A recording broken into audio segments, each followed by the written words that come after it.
আমাদের আপনার নম্বরটা হলে আমি একটু নিয়ে নিই মামলা নম্বর হলো 5। ওই যে আমাদের নাই নির্যাতন মামলাটার নম্বরটা কত দেন তো? গেলে কি ধরনের আসলে এই অবনতি বা সমাজে এই অবস্থাটা শুরু হয়েছে, কারণটা কি কি পাওয়া যায়? না না না, এটা অন্য ব্যাপার না। নারী মেয়ে মানে যে আমাদের মেয়েরা যে বিভিন্নভাবে টিচিং শেখার হচ্ছে বা এই হচ্ছে এগুলো, এটা অনেকটা অবাধ মেলামেশাও এর অন্যতম একটা কারণ। অবাধ মেলামেশাও এটা কারণ।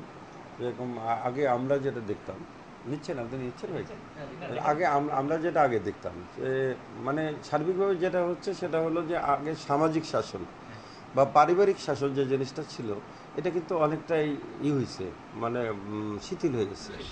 মানে আগে আমরা যে দেখতাম পরিবারের মানুষের একটা যেভাবে ভিত থাকতো, বাপ মা তারপরে গার্জিয়ানরা যেভাবে পরিবারের একটা বন্ধন ছিল, এই বন্ধনটা আগের মতন নাই।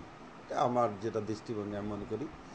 আর এই আগের মতন এই বন্ধনটা না থাকার কারণে অনেক সময় দেখা যায় যে বাপ মেয়ে কোথায় যাচ্ছে তার গার্জিয়ান ততটা টেক কেয়ার করে না। যেরকম গত মাসে আমাদের একটা ঘটনা আমি আপনাকে বলি।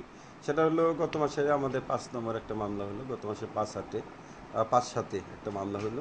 ওই মামলায় যে ভিকটিম সে নাবিলা নাসিম নামে একটা মেয়ে। সে পরে হলো ও লেভেলে ব্রিটিশ কাউন্সিলে। তো মেয়েটা বাসার থেকে আসছে কলেজ ইউনিভার্সিটি এসে তার শিক্ষা প্রতিষ্ঠানের উদ্দেশ্যে।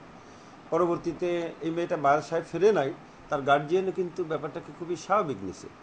পরের দিন সকালে যখন মেয়েটা উদ্ধার হলো, তখন আমরা যখন মেয়েটার সাথে কথাবার্তা হলো, মেয়েটা যেটা ইজিলি নিজে স্বীকারোক্তি দিল, সেটা হলো যে আমি তাকে বললাম যে বাবা তুমি কেন ওই বাসায় গেছিলে?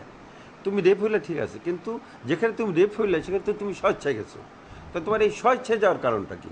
তখন সে আমাকে বলতেছে যে আঙ্কেল আমি আপনাকে কী বলবো, আমি তো আসলে ইয়াবা খাই, তো আমি আমার ওই ফ্রেন্ডের কাছে ইয়াবার সন্ধানে গেছিলাম। তা ফ্রেন্ডের ইয়াবা দিল, কিন্তু পরবর্তীতে ও আর আমাকে আসতে দিল না। বললো যে তুমি বসো আমরা কথা বলি। এরকম কথাবার্তা ওর আর 2টা ফ্রেন্ডকেও নিয়ে আসতো। নিয়ে আসার পরে তারপরে ওই 2 ফ্রেন্ড যখন আসলো, তখন সারা রাত্রে আর ওকে আসতেই দেয় নাই, তারা সারা রাত্রে তাকে আটকায় রাখছে। মেয়েটার অভিযোগ যে তারা খালি আটকায় রাখে নাই, তার সাথে দৈহিক সম্পর্ক করছে। যে গার্জেনরা তারা আসার পরে আমি যখন তাদের সাথে কথাবার্তা বললাম যে এই ঘটনা, আপনার মেয়েটা এরকম তখন সে আমাকে নির্বিধায় যেটা বলতেছে, কেন আঙ্কেল তা বলবো কেন, আমি তো আমার বয়ফ্রেন্ডের সাথে সবসময় থাকি, আমার মা বাবা তো জানে। তা আপনি এই ব্যাপারটাকে কীভাবে নেবেন?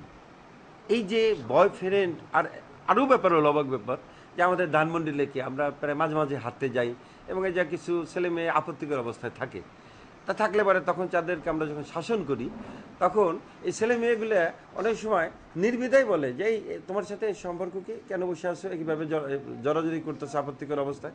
তারা নির্বিধায় বলে আমার ফ্রেন্ড। তার মানে ফ্রেন্ড হলে তার সাথে সব করা যায়, তার সাথে বিয়ে বা সামাজিক বন্ধনের কোনো প্রয়োজন আছে, এইটা আস্তে আস্তে যেন আমাদের সমাজ থেকে উঠে যাচ্ছে, লোপ পেয়ে যাচ্ছে। যখন আমরা দেখা গেলো ওই মেয়েটাকে আমি বলি যে ঠিক আছে তুমি যে তার সাথে বসে আছো, তোমার গার্জিয়ান কি জানে ব্যাপারটা? কোনো কোনো মেয়ে বলে যে না, আমার গার্জিয়ান জানে না আঙ্কেল, আমার গার্জিয়ানকে জানায়েন না, তাহলে আমার লেখাপড়া বন্ধ হয়ে যাবে না এমন না। কিন্তু একটা যে স্বস্তি যেটা আমি দেখছি সেটা হলো, এটা আমার উপলব্ধি, যে বিশেষ করে ইংলিশ মিডিয়ামে যারা পড়ে, মানে তথাকথিত তারা ইংলিশ মিডিয়ামে শিখে বিদেশি কালচার শিখছে বা একটু আপ টু ডেট হয়ে গেছে, এই মেয়েগুলো নির্বিধায় বলে যে হ্যাঁ আমার গার্জিয়ানকে জানান, আমার গার্জিয়ান জানে।